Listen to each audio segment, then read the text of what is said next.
Olá, tudo bem? Aqui estamos nós mais uma vez para trazer um conteúdo que seja importante ou relevante para que você cuide melhor ou para melhorar a forma com que você trata e cuida das suas rosas do deserto. E hoje nós vamos falar sobre um assunto bem interessante que é a rega. Existe alguma regra para regar? De que forma eu devo regar a minha planta? Essa é uma dúvida que a maioria das pessoas tem, não é verdade? E é sobre isso que nós vamos estar conversando hoje. Antes de iniciarmos a nossa aula propriamente dita, eu queria falar para vocês que a aula de hoje, que nós estamos colocando aqui gratuitamente para vocês, faz parte do nosso curso de floração. Então, se você quer ter rosas do deserto extremamente bonitas, saudáveis e muito floridas, eu lhe convido a vir no descritivo deste vídeo. Lá você vai encontrar um link com todas as informações sobre todos os nossos cursos ou os cursos que estão disponíveis em nosso portfólio. Então venha, dê uma olhadinha, quem sabe você não encontra um curso que você estava querendo fazer e se torna um expert nos cuidados e tratos com a sua rosa do deserto. O que é que você acha? Bom, veja que eu acho que você vai gostar. Bem, mas então vamos começar a falar o quanto é importante ou como nós devemos regar as nossas rosas do deserto. Pois bem, aqui estamos nós mais uma vez para continuarmos a falar sobre esse assunto fantástico que é a importância da rega, a importância da água, da umidade nas nossas rosas do deserto. E quando nós falamos de umidade ou principalmente de rega, vem uma dúvida que abala, eu diria que quase que 100% das pessoas que cultivam ou que estão iniciando no cultivo dessas plantas maravilhosas. E qual é esta dúvida? É quando regar ou intervalo entre uma rega e outra. Eu reguei a minha planta hoje, acabei de regar. Quando é que eu devo regar ela novamente? Eu devo regar ela hoje à tarde? Eu devo regar ela novamente amanhã pela manhã? Eu devo regar uma vez por semana? A cada 15 dias? Uma vez por mês? Uma vez por ano? Esta é uma dúvida que as pessoas geralmente têm. E esta insegurança, essa dúvida, as pessoas terminam tendo por uma série de informações equivocadas que muitas vezes nós terminamos absorvendo e transformamos falta de informações em falsas verdades. A verdade é que a nossa planta precisa de água, e nós já conversamos isso nas aulas anteriores, tá? Então, eu não vou repetir por que nossa planta precisa de água ou por que nossa planta precisa de umidade. Nós vamos focar aqui no intervalo entre regas, que nós chamamos da regra das regas. E qual seria esta regra? A regra é bem simples. Eu devo molhar meu substrato ou eu devo regar o meu substrato sempre que ele perder umidade. Eu não devo fazer, ou o que eu não deveria fazer, seria molhar o meu substrato abundantemente e deixar ele um grande intervalo de tempo sem molhar para que ele seque completamente e só depois dele secar completamente eu volte a molhar. Esta é uma informação equivocada. O que eu devo fazer é molhar abundantemente o meu substrato e a partir daí manter a umidade. Molho bastante hoje, amanhã eu rego novamente com menos água e assim eu vou mantendo a sua umidade. A Mauri, então eu devo molhar o meu substrato todos os dias? Isso vai depender muito da composição do seu substrato e da região aonde você more ou você cultive as suas plantas. Não vai existir uma regra que valha para todo mundo. Eu vou ter um regime de rega, porque eu moro no Nordeste, e porque aqui a região é mais quente e meu substrato vai secar mais rápido. Se você mora no sul do país, com certeza o seu regime de rega vai ser um pouco diferente do meu. Se você mora no norte, com certeza o seu planejamento de rega também vai ser um pouco diferente. O importante é manter o substrato úmido, independente de onde a gente more.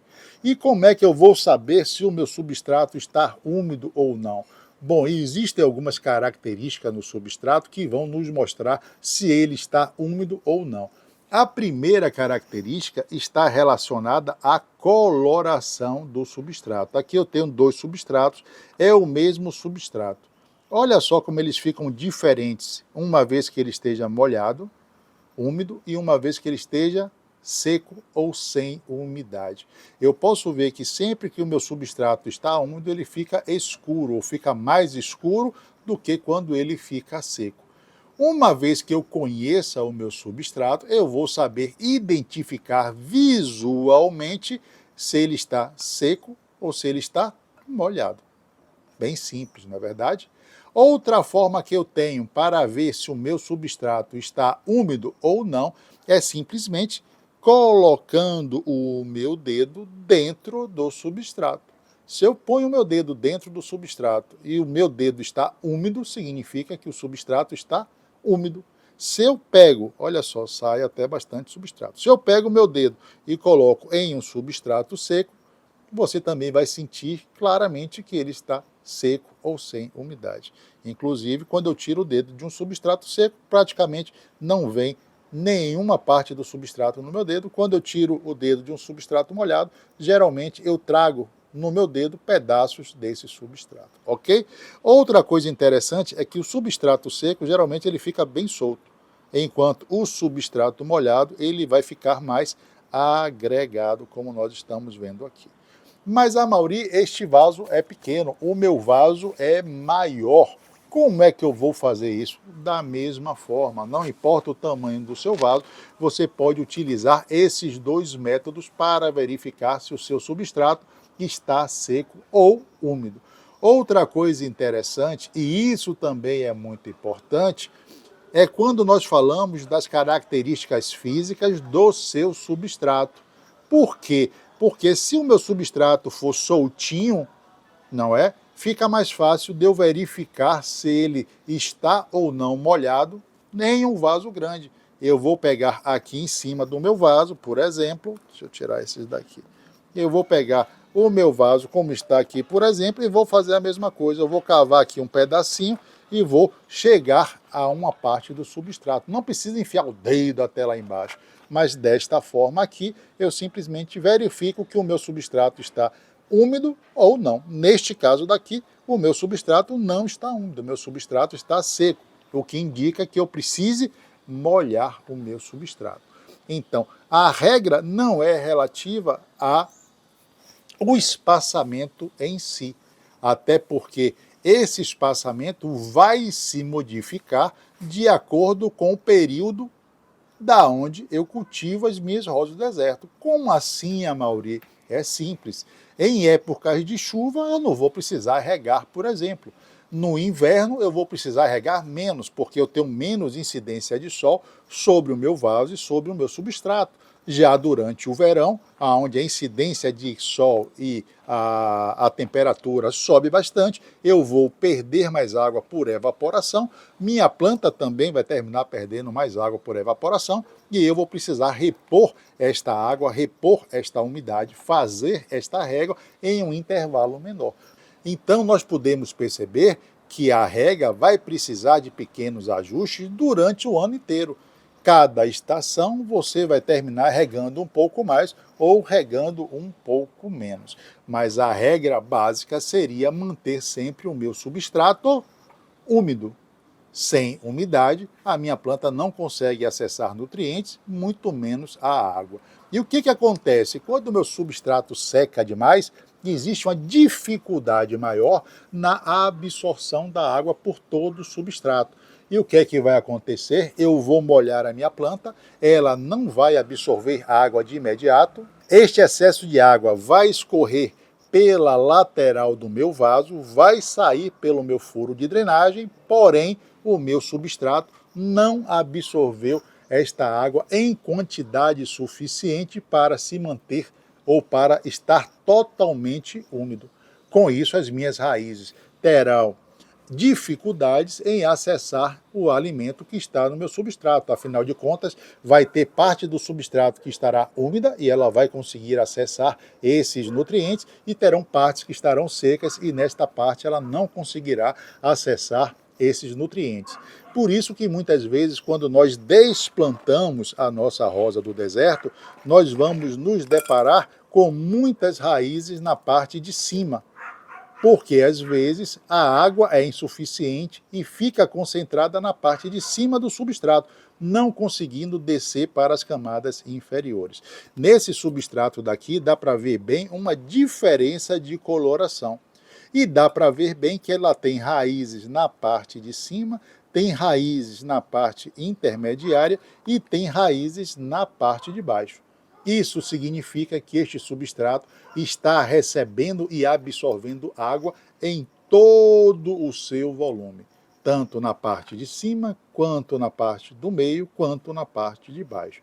Esta é a forma correta da sua planta receber a rega. Esta seria a rega correta para que esta água e esta umidade se distribuísse de forma homogênea por todo o substrato e sua planta então possa desenvolver o seu sistema radicular de forma satisfatória e, consequentemente, vai conseguir absorver mais nutrientes e desta forma vai crescer e se desenvolver melhor. Bom, quando nós começamos a falar de água, nós começamos literalmente a entrar no que chamamos manejo floral. Por quê?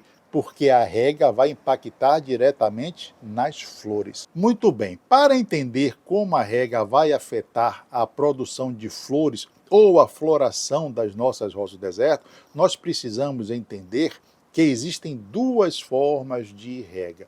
Existe a forma natural, através da chuva, onde a sua planta vai receber água em toda a sua estrutura, na parte dos galhos, das folhas, das flores, do seu caudex e do substrato. E existe a rega mecânica, que é aquela que nós fazemos através de mangueira, através de um regador, através de um sistema de irrigação.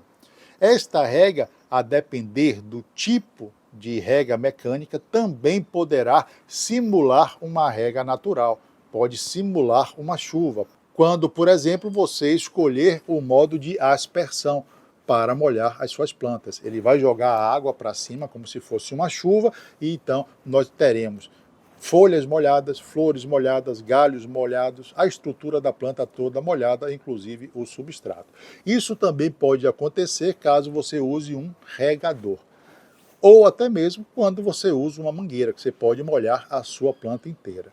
Pois bem, como é que isso vai impactar na floração de nossas plantas? Já falamos que o tecido da flor é o tecido mais sensível, mais frágil que tem na estrutura de nossa planta.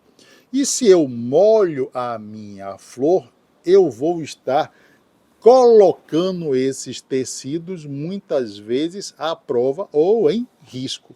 Então, quando eu quero ter ou quando eu quero preservar as flores na minha planta durante mais tempo ou ter uma florada mais abundante, eu devo evitar, sim, regar ou molhar os meus botões florais. Então, a partir deste momento, nós vamos começar a entender que a nossa florada requer uma série de cuidados para que ela vingue ou para que a planta consiga ter uma florada bem abundante, ou como você tanto sonha ou espera. Aqui nessa plantinha, a gente vai ver algo bem interessante. Eu tenho duas flores, eu tenho uma flor mais velha e uma flor mais nova. A flor mais velha abriu, está aberta, perfeita. A flor mais nova já está murcha. Por que esta flor abriu e esta não abriu? Porque nesta planta eu fiz um experimento bem simples. Eu isolei esta flor e borrifei essa todos os dias. Esta flor foi molhada e esta outra flor não foi molhada. O que acontece? Então, esta flor daqui, olha só, começou a me apresentar os seus tecidos com queimadura. Se eu puxar aqui, olha, soltou facilmente. Então eu vou perceber que a água ou o excesso de água terminou provocando queimaduras nesse tecido. Por quê? Porque eu pulverizava, ela estava no sol, e esse tecido simplesmente começou a queimar. E com esses danos nesse tecido, eu posso notar que aqui na parte de baixo eu começo a ter incidência de fungos, inclusive nesta parte que é a base da minha flor. E isso termina acarretando o quê? A impossibilidade, né, da minha plantinha simplesmente desabrochar. E aí vem o primeiro alerta. Veja o quanto de energia a minha planta gastou para que esse botão chegasse a ponto de floração e simplesmente não conseguisse levar a floração adiante. E isso acontece por um detalhe muitas vezes extremamente simples, que está na rega. Então, a primeira dica de ouro em relação à rega, quando nós queremos preservar as nossas flores, ou um dos primeiros tratos que nós vamos ter em relação aos botões florais, é não deixar, não permitir que a água se acumule nesses botões. Porque se houver acúmulo de água nesses botões florais, com certeza uma parte desses botões pode sim vir a terminar pegando alguma doença fúngica e um botãozinho vai passando esta doença fúngica para o outro botãozinho. E quando nós percebermos, literalmente, nós terminamos perdendo todos os botões florais. Então, a dica é, na hora de regar a minha planta, eu devo molhar apenas o substrato. Eu vou pegar a minha mangueira, em vez de molhar a minha planta inteira, eu vou colocar água apenas no substrato, deixando a parte aérea de minha planta, folhas e flor, sem molhar, sem pegar água. Ah, Maurício, se chover, bom, se chover é outra história, a gente não tem muito o que fazer, né? Mas nós estamos tentando aqui elencar formas de tratar, formas de cuidar, formas de fazer a rega com o intuito de preservar ao máximo o nosso botão floral, para que ele se transforme em uma flor, como essa que nós estamos vendo aqui, ou como esta, ou como todas as outras, tá certo? Bom, então a rega, ou a rega da regra, ela é muito peculiar e ela vai mudar muito de lugar para lugar, de substrato para substrato. O importante é que você esteja certo que o seu substrato esteja sempre úmido. Caso você queira preservar o seu botão floral, evite molhar o mesmo, molhando apenas o substrato. E desta forma nós conseguimos entender que a rega, apesar de ser um pilar importantíssimo para que a nossa planta venha a conseguir florir, quando é feita de forma equivocada, também pode trazer malefícios ou prejuízos para a floração de nossa planta. E eu tenho certeza que a partir de agora você vai começar a ver esta regra ou vai começar a molhar a sua planta de um jeito um pouco diferente. Eu estou certo? Pois é, eu tenho certeza que vai. Bom, este assunto é um assunto extremamente interessante e nós vamos ter mais uma aula onde nós vamos falar exatamente sobre os problemas que o excesso de água pode trazer ou acarretar em nossas plantinhas. Mas isso é um assunto para a gente discutir na próxima aula. Isso mesmo. Então, logo, logo eu lhe encontro e logo, logo nós continuamos a falar sobre esse assunto maravilhoso que é a rega para as rosas do deserto. Bom, gente, e assim nós chegamos ao fim de mais uma aula aqui em nosso canal. Espero que vocês tenham gostado. Mais uma vez, esta aula foi um oferecimento dos nossos cursos. Nós temos 7 cursos de nosso portfólio e esta aula está presente ou faz parte do nosso curso de floração. Quer aprender um pouco mais sobre rosas do deserto? Seja na parte de floração, adubação, manejo de substrato, semeadura, como plantar a sementinha de suas rosas do deserto? Você quer aprender a fazer poda, quer podar corretamente para sua planta ficar bonita, quer aprender a fazer enxerto? Pois é, nós temos uma série de cursos que pode lhe ajudar, que pode lhe auxiliar nessa caminhada. E você acha que são só as aulas? Não, nós temos vários bônus para você, inclusive encontros mensais que vão acontecer de forma semipresenciais, através de videoconferência, onde eu vou poder lhe assessorar, onde eu vou poder lhe ajudar, onde eu vou poder ver a sua plantinha e com isso nós vamos aprender ainda mais. Bom, vou ficando por aqui, mas antes, é claro, eu tenho que mandar beijos para você que gosta de beijos, abraço para você que prefere abraço. Se você for guloso, eu deixo beijos, cheiros e abraços. Vou deixar 2 conteúdos para que você assista, isso vai enriquecer ainda mais o seu nível de conhecimento acerca das rosas do deserto, e deixo marcado o nosso próximo encontro aqui em nosso canal, quando estaremos mais uma vez falando sobre algum assunto que seja importante para as rosas do deserto. Vou ficando por aqui, até a próxima e bye bye.